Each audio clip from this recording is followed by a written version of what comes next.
6년 전인 2018년 문재인 대통령과 김정은 국무위원장이 평양에서 만나서 정상회담을 했고 여기서 9.19 군사합의를 발표했습니다. 군사 분계선 일대에서 서로 적대 행위를 하지 말자는 내용 등이 담겼죠. 이 합의 다음 날 백두산 천지로 올라갔던 게 대표적인 장면으로 남아 있습니다. 네, 촬영하겠습니다. 한반도의 평화가 바짝 다가왔다고 느꼈었지만 바로 그 다음 해 북한이 첫 위반을 했고 지난해에는 전면 폐기 선언을 해버렸습니다. 급기야 최근에는 이런 오물풍선까지 날렸죠. 결국 정부는 오늘 9.19 군사합의 효력을 정지시켰습니다. 이번 키워드 오물풍선의 대가입니다. 자, 일단 김용남 위원님 네. 한번 총평을 해주시죠. 이게 완전히 사실상 폐기된 걸로 봐야 됩니까?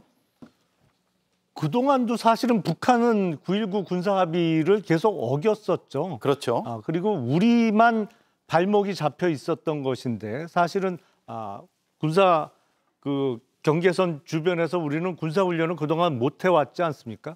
그러다가 이제 효력 정지를 본격적으로 선언하면서 우리의 묶여있던 발목도 풀린 상태 아닌가? 남북관계에 있어서 어떤 아주 획기적인 어떤 전환점이 오지 않는 한 9.19 군사합의는 이제 사실상 무효화되는 단계 아닌가 싶습니다. 네, 북한의 오물풍선으로 오히려 우리가 족쇄란 표현은 좀 그렇죠. 우리가 묶여 있는 그런 상황을 좀 풀어줬다. 윤재관 의원도 비슷한 생각이세요? 정반대의 생각입니다. 대한민국 하늘에 산소를 없애버린 겁니다. 지금 한 아프리카 정상회의를 하고 있는 도중에 지금 이걸 제가 한 거 아니겠습니까? 예. 그렇게 외교 활동하는 이유는 뭐겠습니까? 대한민국의 국익을 더욱더 증진시키기 위해서 비싼 돈을 들여서 많은 돈을 들여서 정상들을 초청한 건데 대한민국이 점점 더 위험해지고 있다. 대한민국의 안보 위험이 더욱더 강화되고 있다라고 하는 것을 외부 손님들 오는 날 대통령이 발표해요. 이런 무책임한 짓이 어디 있습니까? 9.19 군사합의는 한반도에 닥칠 수 있는 무력 충돌, 우발적인 무력 충돌을 방지하기 위한 가장 기본적인 안전핀입니다. 그래서 안보는 산소와 같다는 얘기를 많이 하는데요. 안보는 지켜질 때는 전혀 모릅니다만은 그게 깨지고 나면 국민들이 생명의 위협을 반드시 느낄 수밖에 없고 특히나 더욱더 경제에 미치는 영향이 대단히 지대하게 악영향을 미칠 수밖에 없습니다. 대한민국의 한반도 리스크가 계속 커지는데 어느 외국인 투자자가 대한민국을 더 많이 투자를 하겠습니까? 네. 지금의 경제 상황에서 우리나라 주식시장이 전 세계적으로 가장 죽쓰고 있는 나라로 손꼽히고 있는데 더욱더 많은 사람들이 미국으로 다른 나라로 투자를 하러 가는 것이지 대한민국에 누가 투자를 하겠습니까? 이렇게 전쟁의 위험이 커지는 나라예요. 그럼 북한이 깼지만 우리는 깨지 말았어야 된다. 이런 의견에 대해서는 어떤 입장이세요? 그러니까 그게 정상적인 의견이겠습니까? 그리고 북한이 계속 9.19 군사합의를 유지하고 있고 지키고 있는데 우리가 폐기를 해버렸다면 그런 말씀을 하실 수도 있죠. 근데 북한은 이미 작년에 폐기 선언을 했잖아요. 그리고 그전에도 늘 미사일 발사하고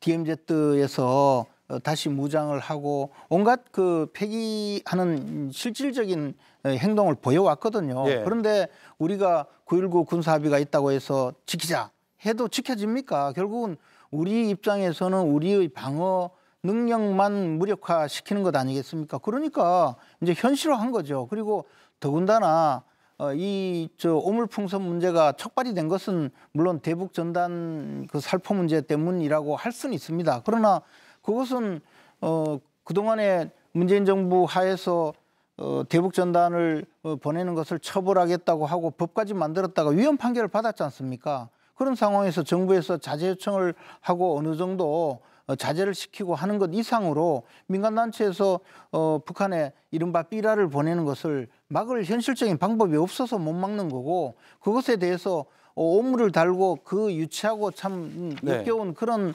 오물풍선을 보내는 북한의 이 조치에 대해서 우리는 대북 확성기를 확성기 방송을 다시 하겠다 이런 경고만 해도 막을 수가 있었거든요.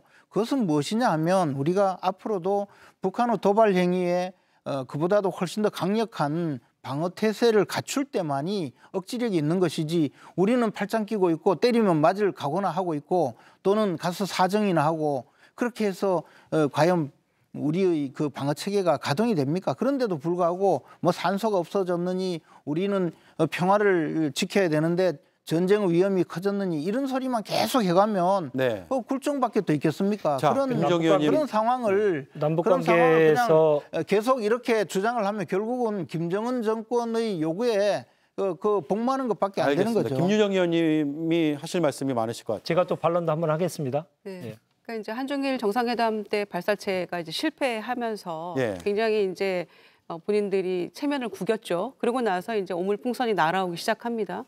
28일부터 날아오는데 예전의 경우에 비추어 보면 연간 한 1,000개가 날아오던 것이 지금 한 일주일 사이에 한 1,000개가 날아왔어요. 아마 발견 못한 것들을 포함하면 더 많을 수도 있겠죠. 그런데다가 뭐 SRBM 막 18발, 20발 가까이 막 쏴대고 GPS 교란 5일 동안 막 하고 있고 이제 이런 상황이 쭉 벌어지고 있기 때문에 우리도 뭔가 대응을 해야 되는 건 저는 맞다고 생각합니다. 네. 그런데 9.19 합의를 효력 정지하는 것이 이제 과연 최선인가 한번 생각을 해봐야 되고요.